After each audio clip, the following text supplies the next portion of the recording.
हिंदी में यूपीएससी की तैयारी से संबंधित प्रोग्राम्स को देखने के लिए सब्सक्राइब करें study IQ IAS Hindi. Hello everyone, मैं हूं ओम द्विवेदी और आज मैं आपके साथ एक ऐसे टॉपिक पर चर्चा करने वाला हूं जो पूरे विश्व का सबसे इम्पॉर्टेंट टॉपिक है। आप कह सकते हैं कि इस वक्त जो सबसे ज़्यादा हॉट टॉपिक या सबसे ज़्यादा जो चर्चा का विषय बना हुआ है वो है क्लाइमेट चेंज यानी जलवायु परिवर्तन। चाहे ऐसे व्यक्तियों की बात करें जो एक संगठन के दौरान आपसे मिले हों, किसी ऑफिस में काम करने वाले लोग हों, या आप चाय पर चर्चा करने के लिए कहीं जाएं, या आप यूँ मान लीजिए कि ट्रेन पर भी अगर आप कहीं ट्रैवल कर रहे हैं और कुछ अनजान लोगों के साथ बैठे हुए हैं, सब में एक जो कॉमन बात है वो ये है कि जलवायु परिवर्तन पर सब लोग चर्चा कर रहे हैं। मौसम में जो होने वाले बदलाव हैं उसको लेकर के हमेशा चर्चा देखने को मिलती है। हमेशा इस बात पर हमेशा चर्चा होती रहती है कि पहले कितनी ज़्यादा बारिश हुआ करती थी, अब कितनी कम बारिश है। या उल्टा ले लीजिए कि इस बार तो बारिश है जो वो रुकने का नाम ही नहीं ले रही, इस बार गर्मी कम होने का नाम ही नहीं ले रही, इस बार सर्दी बहुत पहले शुरू हो गई, या सर्दी अब तक शुरू ही क्यों नहीं हुई। इस तरह की तमाम टॉपिक्स हैं जो वो आप लोग सुनते रहते हैं, और ये सब कुछ हो रहा है सिर्फ और सिर्फ एक टॉपिक की वजह से जिसका नाम है जलवायु परिवर्तन। आप ये बात जानते हैं कि हम एज ए यूपीएससी एस्पिरेंट अगर चर्चा करें तो उस लिहाज से भी ये टॉपिक बहुत ज़्यादा इंपॉर्टेंट हो जाता है। और एज ए टॉपिक अगर मैं आपसे बात करूं तो आपके पास कुछ ऐसी चीज़ें होनी चाहिए कि भाई ये है क्या, एक इस टॉपिक की समझ, दूसरा कितना कम करने की ज़रूरत है। जलवायु परिवर्तन नाम से ही आपको ये बात समझ में आ रहा होगा, जलवायु के परिवर्तन से संबंधित, यानी कि जलवायु है जो उसने अपनी रूप को बदला है। हमारी जो जलवायु है उसने अपने रूप को बदला है, जिसकी वजह से कुछ कुछ ऐसी घटनाएं होने लगी हैं जो हमारे परिस्थितियों के विपरीत हैं। और क्योंकि ये परिस्थितियों के विपरीत हैं तो उनको ठीक करना हमारी जिम्मेदारी बनती है। क्यों? क्योंकि जो जलवायु परिवर्तन जो नाम आया है, ये परिवर्तन में प्राकृतिक परिवर्तन बहुत कम है और आपके जो ह्यूमैनिटेरियन चेंजेस हैं, जो कि मानव जनित परिवर्तन है, वो बहुत ज़्यादा है। तो इसलिए हमारी ही जिम्मेदारी बनती है इनको ठीक करना। यहाँ पर भारत ने एक इम्पॉर्टेंट पहल, एक क्या, भारत ने कई सारी इंपॉर्टेंट पहल की है जिसके तहत आप ये कह सकते हैं कि सॉल्यूशन के लिए भारत का मॉडल विश्व को अपनाना पड़ेगा। और भारत एक ऐसा देश है जो प्राकृतिक समय से, या आप यूं कहें कि प्राचीन समय से प्रकृति के साथ हमेशा से जुड़ा रहा है। प्राचीन समय से हमारा जो एक लिंक था प्रकृति को लेकर के, वो कुछ ऐसा था कि भारत के लोग प्रकृति के साथ एक विशेष जुड़ाव महसूस करते थे और प्रकृति के संरक्षण के लिए हमेशा से कदम उठाए गए हैं। अब चीजें बदलती हुई नजर आ रही हैं। हालांकि पर्यावरण एक ऐसा मुद्दा है जिसके तहत जो बदलाव है वो किसी एक देश में नहीं, विश्व में कहीं पर भी अगर बदलाव होगा, इस पृथ्वी पे कहीं पर भी बदलाव होगा तो उसका जो परिणाम है वो सबको भुगतना पड़ेगा। अगर औद्योगिक क्रांति के समय विकास के लिए कुछ 16 औद्योगिक देशों ने मान लीजिए कि विकास के लिए काम किया, लेकिन आज के समय में उसका परिणाम सारा का सारा विश्व भुगत रहा है।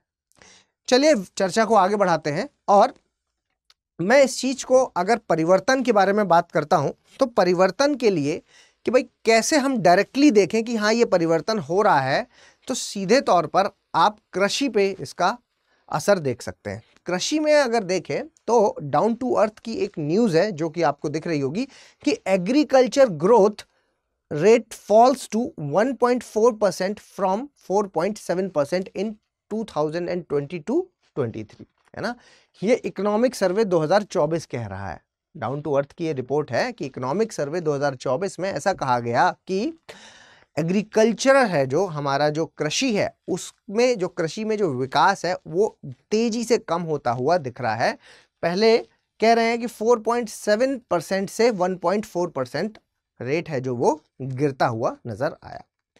कृषि को लेकर के आप ये भी कह सकते हैं कि कृषि को लेकर के अभी रिसेंटली एक क्वेश्चन भी आया था। अगर आपने यूपीएससी का 2024 का मेंस का क्वेश्चन देखा है तो आपने यहां पर देखा होगा कि भारत में निरंतर उच्च खाद्य मुद्रास्फीति के कारण क्या है। इस प्रकार की मुद्रास्फीति को नियंत्रित करने में आरबीआई की मौद्रिक नीति की प्रभावशीलता पर टिप्पणी करिए। इनका डिस्कशन हम ऑलरेडी चैनल पर कर चुके हैं, मेरे ख्याल से आप लोगों ने देखा भी होगा। लेकिन यहाँ इस टॉपिक पे ये चीज़ मैंने क्यों रखी है, ये बस मैं आपको यहाँ पर एक गंभीरता दिखाने का प्रयास करना चाह रहा हूँ, जिसके तहत मगर मैं ऐसा कहूँ कि एक तरफ हमारा जो इन्फ्लेशन है, जो हमारी मुद्रास्फीति है, महंगाई है, वो कंट्रोल्ड है, ठीक है, उसमें बहुत ज़्यादा चेंजेस नहीं देखने को मिल रहे। लेकिन दूसरी तरफ अगर हम बात करते हैं तो फूड इन्फ्लेशन देखने को मिल रहा है ना। इसको आप यूं समझिए कि अगर मैं महंगाई की बात करता हूं, महंगाई या मुद्रास्फीति की बात करता हूं, तो मुद्रास्फीति को कंट्रोल करने के लिए हम अपनी मॉनेटरी पॉलिसी यानी कि मौद्रिक नीतियों का इस्तेमाल करते हैं। और मौद्रिक नीतियों के तहत हमारे पास कई सारे टूल्स हैं, जैसे कि repo rate, reverse repo rate, आपका CRR, SLR नॉर्मली, है ना। तो महंगाई के लिए, इन्फ्लेशन के लिए हमने क्या किया है, अपनी एक रेंज फिक्स की है। मॉनेटरी पॉलिसी कमेटी ने अपनी एक रेंज फिक्स की है। ये इकोनॉमी वाला पार्ट है, लेकिन थोड़ा सा बस मैं लिंक करने का प्रयास कर रहा हूं आपके लिए। तो यहां पर मैं आपको ये बताना चाह रहा हूं कि हमने एक जो टारगेट फिट किया है वो रखा है 4% का, कि महंगाई इससे ज्यादा नहीं करने देंगे, और एक रेंज रख दिया है +-2, यानी कि कम से कम 2% और ज्यादा से ज्यादा 6% तक इसी रेंज के भीतर रखेंगे, है ना। जो अभी की अगर मैं बात करूं तो इस वक्त लगभग आप मान सकते हैं कि 3.65% के आसपास चल रहा है इन्फ्लेशन रेट, ठीक है। तो यानी कि ठीक ही चल रहा है। 4% अगर हमने रखा है और 4% से थोड़ा सा ही कम है, तो आप ये कह सकते हैं कि सर रेंज में ही है सारी चीजें, इसमें तो कोई दिक्कत वाली बात नहीं। लेकिन साथ में यूपीएससी का क्वेश्चन क्या बता रहा है, यूपीएससी का क्वेश्चन कह रहा है कि साथ में हम देख रहे हैं कि खाद्य मुद्रास्फीति है जो वो तेजी से बढ़ती जा रही है। एक तरफ हम ये कहते हैं कि मुद्रास्फीति है जो हमारी रेंज में है, और दूसरी तरफ हम ये भी कह रहे हैं कि खाद्य मुद्रास्फीति है जो, खाद्य मुद्रास्फीति है जो, वो हमें क्या है, बढ़ती हुई नजर आ रही है। ये बढ़ती हुई नजर आ रही है। वैसे भी इतना टेक्निकल भाषा का प्रयोग करने की जरूरत ही नहीं है। आप मार्केट में जाते हैं तो टमाटर के भाव आपको बहुत ऊपर दिखते हैं, प्याज के भाव आपको ऊपर दिखते हैं। खाने की चीजें हैं जो वो तेजी से महंगी होती हुई नजर आ रही हैं, और बाकी चीजें नॉर्मल दिखती हैं, है ना। तो ये बात तो बिल्कुल सही है। अब आपसे मैं पूछूं कि इन्फ्लेशन को कंट्रोल करने के लिए, महंगाई को कंट्रोल करने के लिए, मुद्रास्फीति को कंट्रोल करने के लिए क्या करता है आरबीआई, तो आप कहेंगे कि सर हमारे जो टूल्स हैं, repo, reverse repo, CRR, SLR, इन सबको बढ़ा देता है। यानी कि इन एक लाइन में अगर मैं कहूं तो मार्केट से मनी सप्लाई को खींच लेता है ना। मार्केट से मनी सप्लाई को कम कर देता है, खींच लेता है। इन टूल्स की मदद से, इन हथियारों की मदद से मनी सप्लाई को खींच लेता है, ठीक है। लेकिन क्या यहां पर ऐसा हो सकता है? अगर मैं आपसे कहूं कि भाई खाद्य इन्फ्लेशन बढ़ रहा है तो अपने हथियार का इस्तेमाल करो और रेपो रेट को बढ़ा दो, तो रेपो रेट को अगर बढ़ा दिया, खाद्य के मामले में बात कर रहा हूं मैं, ठीक है, तो एक तरह से क्या होगा, मार्केट से आप पैसा खींच लोगे। तो मार्केट से आपने पैसा तो खींच लिया। अब ऐसे ऑर्गेनाइजेशंस जो कि फूड प्रोडक्ट्स पे काम करते हैं, और जब वो जाएंगे लोन लेने के लिए, है ना, किसान भी जाएगा लोन लेने के लिए, तो उसको महंगा लोन मिलेगा। क्यों? क्योंकि यहां पर रेपो रेट को बढ़ा दिया गया है। अब रेपो रेट को बढ़ा दिया गया तो लोन हो गया महंगा। तो इस वक्त क्या हो, इससे असर किस पर पड़ेगा? इससे दोनों चीजों पर असर पड़ेगा। किस पर? एक खपत पर भी असर पड़ेगा, और दूसरा आप ये कह सकते हैं कि इन्वेस्टमेंट पर भी असर पड़ेगा, है ना। इन्वेस्टमेंट निवेश पर, ठीक है, इन्वेस्टमेंट पर यानी निवेश पर भी असर पड़ेगा, और दूसरा आप ये कह सकते हैं कि खपत पर भी असर पड़ेगा, जो कि दोनों ही नेगेटिव हो जाएगा, ठीक है, जो कि दोनों चीजें कैसी हो जाएंगी, नेगेटिव हो जाएंगी। तो अब ये दोनों चीजें क्योंकि नेगेटिव हो रही हैं, तो इस आधार पर हम ये कह सकते हैं कि ये तो एक बहुत बड़ी समस्या हो गई, क्योंकि एक तरफ हमें क्या है कि फूड इन्फ्लेशन को कंट्रोल भी करना है ना, और दूसरी तरफ जो हमारे पास हथियार हैं वो पर्याप्त नहीं है। तो कई बार ये आर्टिकल्स आपने पढ़े होंगे कि अब वो समय आ गया है जब हमारी मॉनेटरी पॉलिसी कमेटी ने जो टूल्स का इस्तेमाल करते हैं, उन टूल्स को बदलने का समय आ गया है, ठीक है। इस तरह की चीजें अब आपने पढ़ी होंगी। खैर, मैं आपको एक और न्यूज दिखाता हूं जो अभी रिसेंटली हिंदू की न्यूज है, कल ही की हिंदू की न्यूज है, जिसमें कि यहां पर एक विशेष बात कही गई कह रहे हैं कि how the global warming affects the forecasting. देखिए, फोरकास्टिंग को लेकर के, फोरकास्टिंग मतलब प्रेडिक्शन जो होता है उसको लेकर के, कि हमारी जो ग्लोबल वार्मिंग से आप लिंक कर पा रहे हैं ना, क्लाइमेट चेंज का सीधा संबंध ग्लोबल वार्मिंग से, वैश्विक तापन के साथ है। तो अगर मैं वैश्विक तापन की बात करूं तो हम पेरिस क्लाइमेट समिट से शुरुआत करते हैं, ठीक है। तो पेरिस समिट जब 2015 में हुई तो यहां पर एक बात फाइनल की गई कि औद्योगिक क्रांति के समय से, मतलब मैं 1850 को ले लेता हूं, 1850, ठीक है। 1850 क्यों लिया?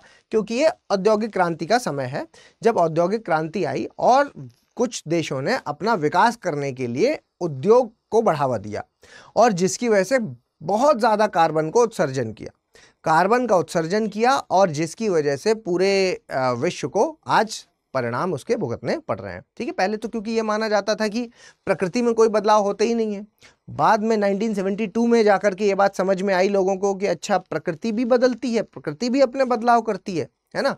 तब जाकर के आपको पता है कि स्टॉकहोम सम्मेलन हुआ, और उस स्टॉकहोम सम्मेलन में इस बारे में चर्चा हुई कि नहीं, प्रकृति में जो बदलाव हो रहे हैं उनको कंट्रोल करने की जरूरत है, ठीक है। तो 1850 से अगर हम अभी तक की बात करें, 2024 ले लीजिए, है ना, अभी तक की बात करें, तो ये कहा गया था कि भाई 1850 से हमें करना क्या है कि 1.5 डिग्री सेल्सियस से ऊपर नहीं जाने देना है तापमान को। 1.5 डिग्री सेल्सियस से एवरेज जो तापमान है, औसतन तापमान है, उसको 1.5 डिग्री सेल्सियस से ऊपर नहीं जाने देना है। क्यों है ये 1.5 डिग्री सेल्सियस रखा गया था? क्योंकि 1.5 डिग्री एक ऐसा मानक माना गया कि अगर इसके ऊपर गई तो बहुत सारे ऐसी चीज़ों को हमें भुगतना पड़ेगा, ऐसे परिणाम होंगे उसके जो बहुत ज़्यादा नुकसानदायक हो सकते हैं। कई सारे आइलैंड हैं जो वो डूब सकते हैं, कई सारे जो पेनिनसुलर एरिया हैं वो ख़त्म हो सकते हैं, भारत के लिए भी स्थिति खराब हो सकती है। जैसे भारत का अगर हम ये वाला पार्ट कहें तो इसमें अनुमान लगाया जाता है कि किनारे का जो कोस्टल क्षेत्र है उसके डूबने के चांसेस बढ़ जाएंगे, और जैसे ही डूबने के चांसेस बढ़ेंगे तो भारत के हिसाब से आप देखेंगे यहाँ मुंबई है ना, इधर कलकत्ता है, इन सबको, ये सब क्या है, अर्थव्यवस्था के पॉइंट ऑफ व्यू से बहुत इंपॉर्टेंट जगह हैं भारत की। ये सब अगर डूबने लग गए तो आप समझिए कि कितनी ज़्यादा स्थिति खराब हो जाएगी, और स्थिति जब यहाँ पर खराब होगी तो यहाँ से पलायन शुरू होंगे, मेनलैंड में अलग तरह की लड़ाइयाँ शुरू हो जाएंगी, संसाधनों को लेकर के खींचातानी शुरू हो जाएगी, ठीक है। तो ये सारी प्रॉब्लम्स हैं जो वो एक साथ आकर के खड़ी हो जाएंगी, और क्योंकि ऐसा होगा, हो सकता है, तो इसके लिए 1.5 डिग्री सेल्सियस है जो वो एक रेंज बना करके रखी गई। जैसा मैंने भारत के लिए कहा वैसे ही सारे देशों में होगा, ठीक है। अब बात जो ये फोरकास्टिंग की कर रहे हैं, फोरकास्टिंग का मतलब पूर्वानुमान की, ठीक है, कि हम पहले से, हमें रिपोर्ट्स बताती हैं कि इतना इतना टेम्परेचर बढ़ रहा है और इतना रोकने की ज़रूरत है। भाई आप ऐसे समझिए ना इस चीज़ को कि जैसे आपका एग्ज़ाम आता है और मैं आपसे ये बताता हूँ कि ये 100 नंबर का पेपर है और 100 में से आपको 80 नंबर लाने की ज़रूरत है पास होने के लिए, तो आप बहुत मेहनत करेंगे कि भाई 80% लाना है मुझे, ठीक है। लेकिन जैसे ही मैं आपसे कहता हूं कि 100 नंबर के पेपर में से अगर आप 50% भी ले आएंगे तो भी आप पास कहलाएंगे, तो आप थोड़ा रिलैक्स फील करेंगे। और अगर मैं आपसे ये कह देता हूं कि 10% ले आएंगे तो भी पास कहलाएंगे, तो आप कहेंगे ठीक है, लास्ट के 10 दिन पढ़ लेंगे, उतने में काम हमारा हो जाएगा, है ना, यही तो कहेंगे। लेकिन तैयारी भी आपकी फिर उसी हिसाब से होगी। और अगर यहां की बात करें तो यहां पर भी जब 1.5 डिग्री सेल्सियस की बात की, तो आज अगर मैं पूछूं कि कितना हो गया, तो हमेशा आपने जो पिछले 1 साल में रिपोर्ट्स पढ़ी होंगी उसमें बढ़ते बढ़ते बढ़ते बढ़ते ये कहानी आ गई कि 1.1 डिग्री सेल्सियस तक हम ऑलरेडी पहुंच चुके हैं। तो आपने कहा सर रेंज तो बहुत कम रह गई है ना, 1.1 डिग्री सेल्सियस तक हम ऑलरेडी ग्लोबल टेम्परेचर को ले जा चुके हैं, तो यानी कि रेंज तो बहुत कम रह गई। और क्योंकि रेंज अब बहुत कम रह गई है, डिफरेंस बहुत कम रह गया है, तो यानी कि अब बहुत ज़्यादा तेजी से काम करने की ज़रूरत है ना, ये समझ में आया आपने, और इसी हिसाब से आप लोग काम भी कर रहे हैं। आप लोग, हम लोग, सब लोग, मतलब जो देश हैं वो सभी लोग इसी आधार पर काम कर रहे हैं। लेकिन ये जो रिपोर्ट कह रही है, ये वाले जो न्यूज़ कह रही है वो कुछ अलग ही बात कह रही है। ये न्यूज़ जो यहाँ पर बता रही है उसमें ये जिक्र कर रही है एक इंस्टीट्यूट का, और इस इंस्टीट्यूट का नाम है यूरोपियन यूनियन का इंस्टीट्यूट है, European union Copernicus climate change service, Copernicus climate change service. और ये क्या बता रही है, ये कुछ अलग ही बात कर रही है। ये कह रही है कि औसतन ग्लोबल टेम्परेचर की अगर मैं बात करूं, औसतन वैश्विक तापन की अगर मैं बात करूं, तो वो इस समय 1.63 डिग्री सेल्सियस पहुंच चुका है। कितना पहुंच चुका है? 1.63 डिग्री सेल्सियस। तो मतलब कि जो हम 1.5 डिग्री सेल्सियस बनाए बैठे थे कि इसके ऊपर नहीं जाने देना है, हम ऑलरेडी उस आंकड़े को क्रॉस कर चुके हैं। तो अब आप स्थिति समझ सकते हैं कि ये टॉपिक कितना ज़्यादा इम्पॉर्टेंट है इस वक्त के लिए, और इस टॉपिक की गंभीरता क्या है, क्योंकि हमने उस आंकड़े को पार कर लिया है जो कि साइंटिस्ट कम्युनिटी ने बनाया था, है ना। इस वजह से ये बहुत ज़्यादा इम्पॉर्टेंट हो जाता है कि अब इसको कंट्रोल करना बहुत ज़रूरी है। हम ऑलरेडी आगे निकल चुके हैं, अब आपके पास एग्ज़ाम आ चुका है आपका, और आपके पास बहुत कम दिन बचे हुए हैं और तैयारी अभी बहुत ज़्यादा पीछे चल रही है। तो आप क्या करेंगे? अपनी तैयारी को बहुत मजबूत करेंगे। अब यही एक इकलौता सॉल्यूशन इसको लेकर के बना हुआ है, ठीक है। तो अब यहां से हम चर्चा को और आगे बढ़ाते हैं और चलते हैं थोड़ा सा दूसरे नजरिए पे। और कहा क्या जा रहा है, डाउन टू अर्थ की न्यूज है, देख पा रहे हैं आप। भारतीय model of development tackling the global climate challenge, global climate change the Indian way. मतलब कहने का कि अब अगर हमें इस क्लाइमेट चेंज को ठीक करना है, इस क्लाइमेट चेंज में को हमें ठीक करना है, या आप यूँ कहें कि जो क्लाइमेट चेंज की वजह से हो रहे बदलाव हैं उनको भी हमारे डेवलपमेंट के सापेक्ष लाना है। क्योंकि आप ये बात जानते हैं कि डेवलपमेंट, ध्यान रखिएगा इस लाइन को हमेशा, डेवलपमेंट और मतलब विकास और पर्यावरण ये दोनों एक दूसरे के विपरीत होते हैं, है ना। डेवलपमेंट को मैं यूं लिख दूं क्या, डेवलपमेंट वर्सेस क्लाइमेट चेंज, ठीक है। मतलब पर्यावरण या एनवायरनमेंट लिख लीजिए, एनवायरनमेंट वर्सेस डेवलपमेंट। मतलब विकास और जो पर्यावरण है ये दोनों एक दूसरे के कैसे होते हैं, विपरीत होते हैं।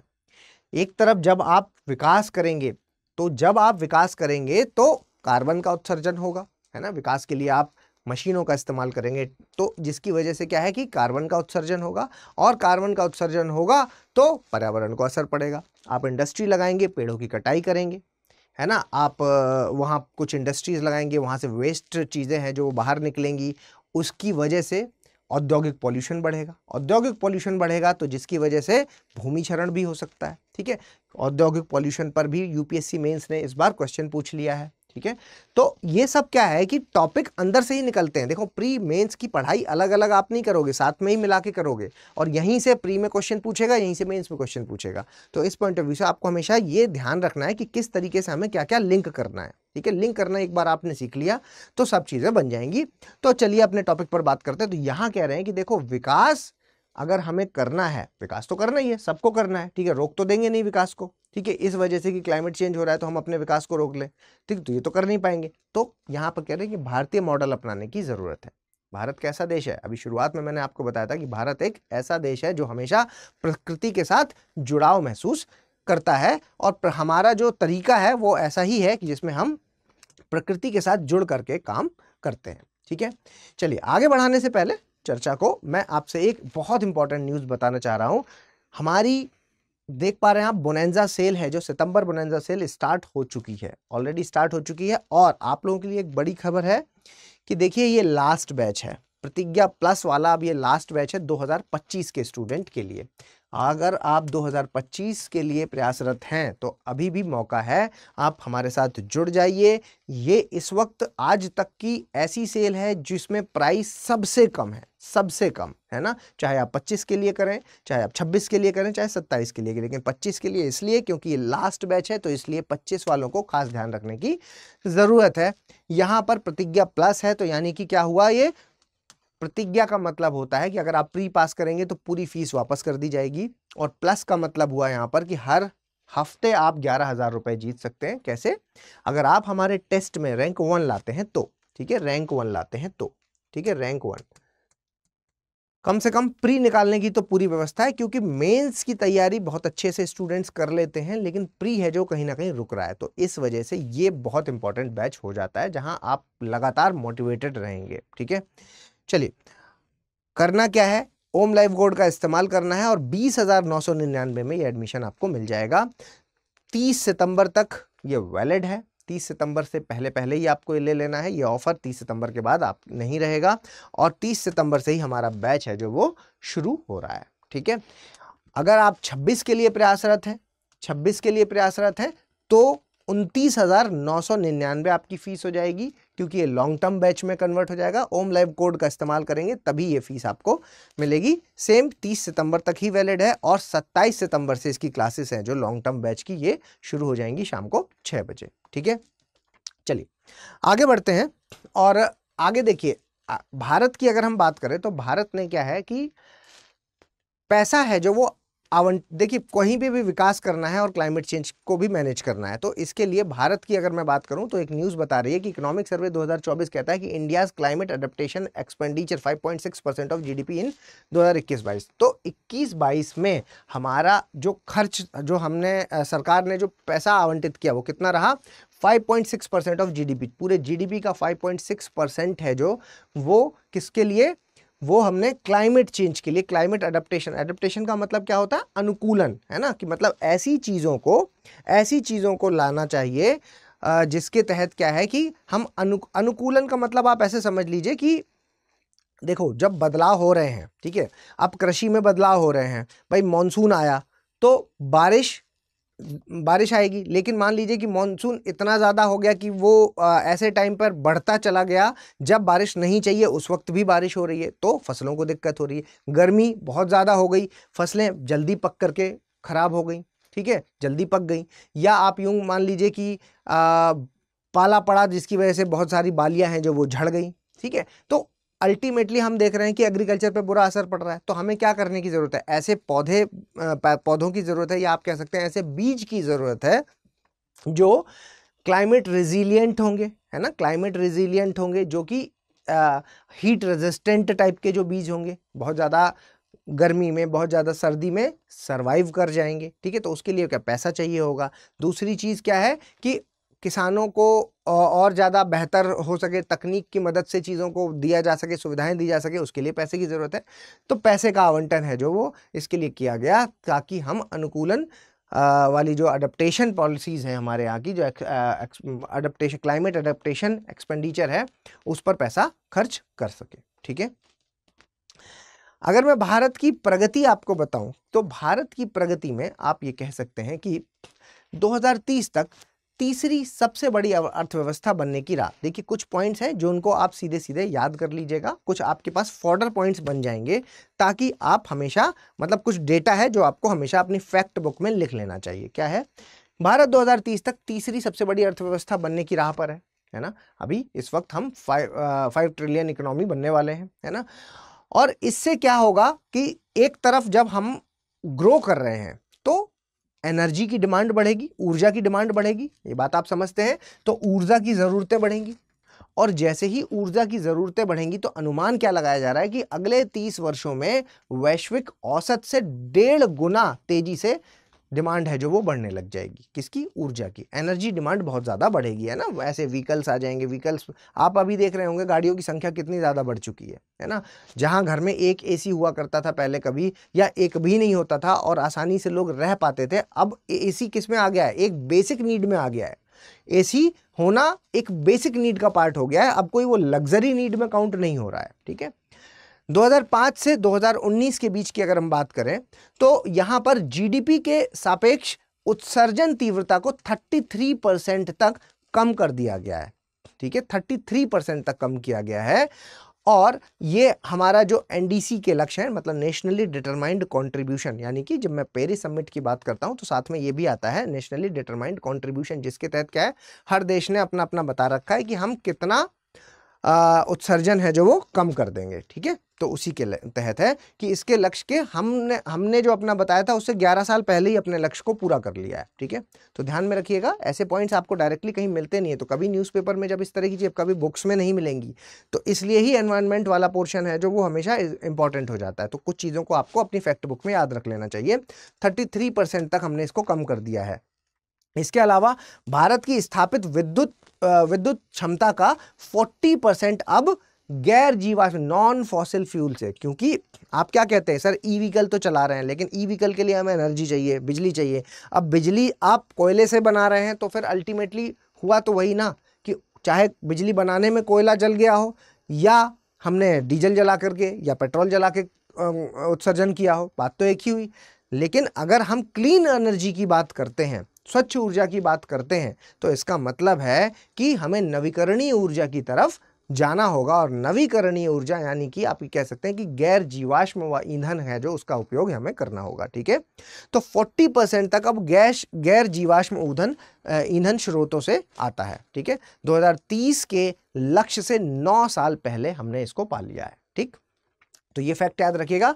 एक दो चीजें और भी आपको याद रखनी होंगी, जैसे कि अकेले 2017 से 2023 की अगर हम बात करते हैं तो भारत ने लगभग 100 गीगावाट स्थापित विद्युत क्षमता को जोड़ दिया है, जो कि 80%, 100 का 80% है, जो कहां से आया है, गैर जीवाश्म ईंधन से आया है। ठीक है, इसके अलावा 1850 क्यों लिया है, क्योंकि औद्योगिक क्रांति का समय। ठीक है, लिंक कर पा रहे हैं ना।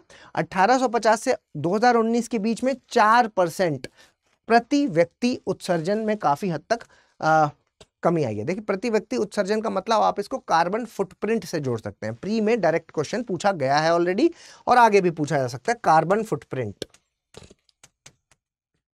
कार्बन फुटप्रिंट क्या है भाई? ये कार्बन फुटप्रिंट, कार्बन फुटप्रिंट का मतलब है कि मैं एक भारतीय नागरिक कितना कार्बन का उत्सर्जन का, मतलब मान लीजिए कि मैं एक भारतीय नागरिक हूं, आप भी एक भारतीय नागरिक हैं। ठीक है, मैं आपसे, और आप एक स्टूडेंट हैं और मैं नौकरी कर रहा हूं। ठीक है, तो अब आप कहेंगे कि सर मेरा कार्बन फुटप्रिंट और आपके कार्बन फुटप्रिंट में अगर अंतर देखेंगे तो आप कहेंगे सर आपका कार्बन फुटप्रिंट ज्यादा है, मतलब मेरा। ठीक है, मेरा कार्बन फुटप्रिंट ज्यादा है, इसका मतलब क्या हुआ कि मैं कुछ ऐसी सुविधाओं का इस्तेमाल करता हूं जिसके तहत कार्बन का उत्सर्जन कहीं ना कहीं हो रहा है ना। देखिए, मैं इस वक्त आपके सामने हूं, ठीक है, आपके सामने हूं, एक लैपटॉप है, यहाँ पर कई सारी लाइट्स लगी हुई हैं, कई सारे यहाँ पर यंत्र लगे हुए हैं, जिसकी वजह से क्या है, ऊर्जा का इस्तेमाल किया जा रहा है। अब ये सब ऊर्जा कैसे बनी होगी?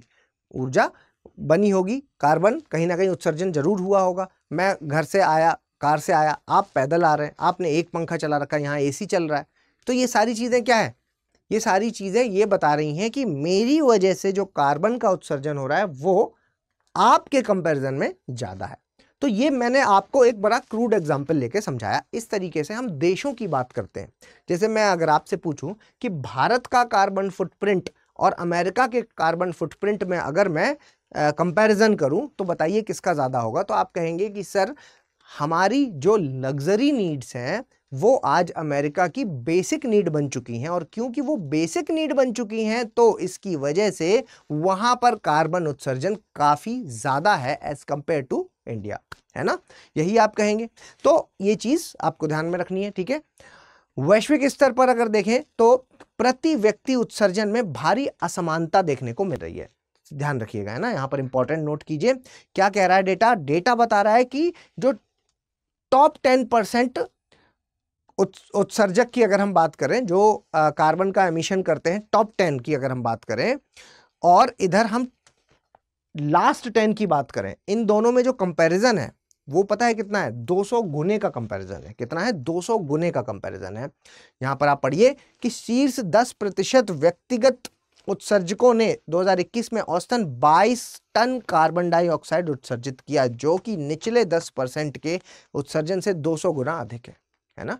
मतलब टॉप 10 और बॉटम 10 ऐसे देशों की अगर मैं बात करूं कि ये टॉप 10 कार्बन फुटप्रिंट वाले देश हो गए और ये बॉटम 10 वाले, तो ये 200 गुना ज्यादा कर रहे हैं। मतलब अभी जो मैंने भारत और अमेरिका का एग्जाम्पल लिया था, अगर उसी एग्जाम्पल में ले लें और मान लीजिए कि भारत बॉटम 10 में से है और अमेरिका टॉप 10 में से है, तो हम दोनों में कितना डिफरेंस है कार्बन के उत्सर्जन में? 200 गुना। समझ पा रहे हैं? तो ये एक भारी असमानता देखने को मिल रही है कि भाई जिसने प्रकृति को खराब करने में सबसे बड़ा योगदान दिया है जिन देशों ने, वो आज भी उसका इस्तेमाल, मतलब आज भी जो कार्बन का उत्सर्जन है वो सबसे ज्यादा वही देश कर रहे हैं। ये भी कह सकते हैं आप कि सर वहां पर तो विकास क्योंकि हो चुका है, इंडस्ट्रीज चल रही हैं, तो बंद तो हो नहीं जाएंगी, तो इसकी वजह से वहां पर होगा। लेकिन इसका साथ में काउंटर ये भी तो है भाई, पर्यावरण का भी तो ध्यान रखना है। तो अगर आपने विकास किया है तो आपके पास पैसे हैं, आपके पास टेक्नोलॉजी है, तो टेक्नोलॉजी और पैसों का इस्तेमाल करके कार्बन के उत्सर्जन को कम करने की जिम्मेदारी भी तो फिर आप ही की हुई ना। ठीक है, चलिए, तो इस चीज का ध्यान में रखेंगे। आगे बढ़ते हैं और अब समाधान पर थोड़ी सी बात करते हैं। समाधान पर अगर बात करेंगे तो आप जैसा कि जानते हैं कि प्रकृति उनकी रक्षा करती है जो प्रकृति की रक्षा करते हैं। ठीक है, जैसे कि आपको ये लाइन्स याद रखनी है, प्रकृति रक्षति रक्षता। ठीक है, इन लाइंस का आप इस्तेमाल कर सकते हैं अपने आंसर राइटिंग में। ठीक है, देखिए, एक विशिष्ट भारतीय दृष्टिकोण की आवश्यकता है। समाधान के लिए आपको भारतीय दृष्टिकोण की आवश्यकता है जो समस्या को एक अलग नजरिए से देखते हैं। आर्थिक विकास के माध्यम से नागरिकों को सशक्त भी बनाना इंपॉर्टेंट है। ऐसा नहीं है कि हमें विकास नहीं करना, नागरिकों को सशक्त भी बनाना है और साथ में जलवायु परिवर्तन की जो चुनौतियां हैं उनका भी सामना करना है। ऐसा नहीं हम करेंगे। भारत का दृष्टिकोण ऐसा है, क्या आपने देखा ना कि हम सोलर अलायंस की ओर मुड़ रहे हैं, हम सारे देशों को एक साथ ला रहे हैं ताकि सौर गठबंधन के तहत हम सौर ऊर्जा का ज़्यादा से ज़्यादा इस्तेमाल करें और विकास भी करें। और कहा जाता है कि अगर भारत ने सौर ऊर्जा, क्योंकि भारत कहाँ पर आता है, ट्रॉपिकल कंट्री में से एक है, और जो इंटरनेशनल सोलर अलायंस की अगर हम बात करते हैं तो यहाँ ये भारत की ही पहल है। और भारत ने अगर इसमें पहल पकड़ बना ली तो आने वाले समय में आज जो स्थिति गल्फ कंट्रीज़ की है वो भारत की भी हो सकती है। आने वाले समय में भारत एक्सपोर्ट करेगा, ऊर्जा देगा, है ना। तो ये एक इंपॉर्टेंट चीज हो जाएगी। ठीक है, आर्थिक सर्वेक्षण 2024 है जो, उसमें तर्क दिया गया है कि जलवायु संबंधी मुद्दों से निपटने के लिए एक ही मॉडल पर्याप्त नहीं है, हमें कई सारे अलग अलग मॉडल्स का इस्तेमाल करना पड़ेगा। विकास के कई सारे मॉडल होने चाहिए जिनका यूज करके हम यहाँ पर डेवलपमेंट कर सकते हैं। ठीक है, और स्थिरता के सिद्धांतों पर आधारित होना चाहिए। ठीक है, तो एक चीज अगर आप कहें कि हम इस मॉडल से चलेंगे और सब चीज कर लेंगे, ऐसा नहीं हो सकता, क्योंकि विकास भी साथ साथ करना है। तो एक मॉडल से काम नहीं होगा। कहीं पर आपको क्या है कि पेड़ हो सकता है काटने पड़े और कहीं पर हो सकता है आपको उससे 2 गुना 3 गुना पेड़ लगाने पड़े। ठीक है, तो ये चीज का ध्यान में रखना है आपको कि एक मॉडल से काम नहीं होगा। और ये चीज कहां पर कही गई है, आर्थिक सर्वेक्षण 2024 में कही गई है कि हमें कई सारे मॉडल्स का यूज करना होगा। ठीक है, अंतरराष्ट्रीय सौर गठबंधन है जो, ये मैंने अभी अभी आपके सामने चर्चा की है ना, ये एग्जाम्पल आप यूज कर सकते हैं। बिग कैट अलायंस है जो कि, बिग कैट अलायंस का योगदान क्या हुआ, बिग कैट अलायंस का मतलब ही हुआ यहाँ पर कि जितनी भी ये जो बड़ी बिल्लियां, मतलब कि शेर, चीता, आपका लेपर्ड हो गया, लायन हो गए, इन सब का संरक्षण, यानी कि आप कहीं ना कहीं बायोडाइवर्सिटी का ध्यान रख रहे हैं। और पर्यावरण तो एक बहुत वृहद मुद्दा हो गया जिसमें आपका पॉल्यूशन भी आ जाएगा, क्लाइमेट चेंज भी आ जाएगा, बायोडाइवर्सिटी भी आ जाएगा, सब कुछ आ जाएगा। ठीक है, बिग कैट अलायंस हो गया, आपदा रोधी अवसंरचना के लिए गठबंधन, ठीक है, लीड आईटी का निर्माण, लचीले द्वीप राज्यों की अवसंरचना। ठीक है, तो इस तरीके की बहुत सारी चीजें हैं जो वो हमें यहाँ पर करनी होगी, जो हमें हमारा विकास की ओर भी लेके जाएं और हमें हमारे पर्यावरण को भी संरक्षण मिले। ठीक है, आगे और देखिए सबसे, अगर मैं एक शब्द में या एक लाइन में बोलूं तो आप सॉल्यूशन के नाम पर आप क्या कह सकते हैं, लाइफ, मिशन लाइफ, है ना। एक नाम में सब कुछ समाहित हो जाए। अगर आपसे कोई पूछे कि पर्यावरण को संरक्षण करने के लिए कोई एक शब्द में आंसर दे दीजिए तो मिशन लाइफ अपने आप में कंप्लीट आंसर हो जाता है। कैसे, मिशन लाइफ का मतलब हुआ लाइफ स्टाइल फॉर एनवायरनमेंट। 2021 में ये प्रधानमंत्री मोदी जी की एक अनूठी पहल है जिसमें जिनका उद्देश्य क्या है, जलवायु परिवर्तन के खिलाफ लड़ाई में व्यक्तिगत जिम्मेदारी को सबसे आगे लाना। ठीक है, व्यक्तिगत जिम्मेदारी को सबसे आगे लाना। और ये कहां पर कहा, संयुक्त राष्ट्र जलवायु परिवर्तन सम्मेलन में ये बात उन्होंने कही। मिशन लाइफ क्या है, इसका मतलब आप समझ लीजिए। मिशन लाइफ का मतलब है कि आपको सारी चीजें अपने अंदर ढालनी पड़ेंगी, व्यक्तिगत जिम्मेदारी लेनी पड़ेगी। यहां पर व्यक्तिगत जिम्मेदारी से मतलब क्या हुआ बेटा, व्यक्तिगत जिम्मेदारी से मतलब कि अगर मैं खुद में इस बात को ध्यान में रखता हूं कि कचरा मुझे बाहर नहीं फेंकना है ना, कचरे को सही जगह पर फेंकना है तो सफाई रहेगी। अगर मैं खुद में ये बात ध्यान रखता हूं कि कचरे का सेग्रीगेशन, अलगाव सबसे बेहतर घर के भीतर हो सकता है और मुझे घर में 3 तरह के डस्टबिन अलग अलग रखने की ज़रूरत है, और फिर उसके बाद वहीं पर जब अलग हो जाएगा तो उसका निपटान भी सही तरीके से किया जा सकता है, तो ये मेरी जागरूकता है जो वो योगदान देगी। ठीक है, अगर मैं इस चीज़ का ध्यान रखता हूं कि एसी मुझे 24 पर चलाना है, ऐसा नहीं करना है कि एसी को 16-17 पे चलाना है, एसी को 24 पर चलाना है। या मुझे जिम जाना है तो जिम जाने के लिए मुझे कार की आवश्यकता नहीं होनी चाहिए, बाइक की आवश्यकता नहीं होनी, क्योंकि मैं तो फिजिकल एक्सरसाइज करने के लिए जा रहा हूं तो पैदल जाऊं वहां पर, ठीक है। तो ये सब ऐसी चीजें, बहुत माइन्यूट छोटी छोटी सी चीजें कि हम अगर गेट के बाहर निकले तो स्विच ऑफ करने का ध्यान रखें, पानी की बर्बादी ना करें, है ना। तो वो सारी चीजें, छोटे छोटे कंट्रीब्यूशन, जब पूरा विश्व का हर व्यक्ति इसको अपनी जिम्मेदारी लेगा तो ही ये संभव है, क्योंकि ये सब कुछ अकेले नहीं किया जा सकता, इसके लिए संघ या एकजुटता की जरूरत है। और यह जितना मेरा है उतना ही आपका भी है, ये पर्यावरण है जो, ये जितना मेरा है उतना ही आपका भी है, ठीक है। आप देखिए यहां पर हमें ऊर्जा को ध्यान में रखने की जरूरत है, वेस्ट वाटर को कम करने, मतलब जो कचरा है उसके प्रबंधन की जरूरत है, वेस्ट को कम करने की जरूरत है। यहाँ पर हमें हेल्दी लाइफस्टाइल, खान पान में भी हेल्दी लाइफस्टाइल जीने की आवश्यकता है।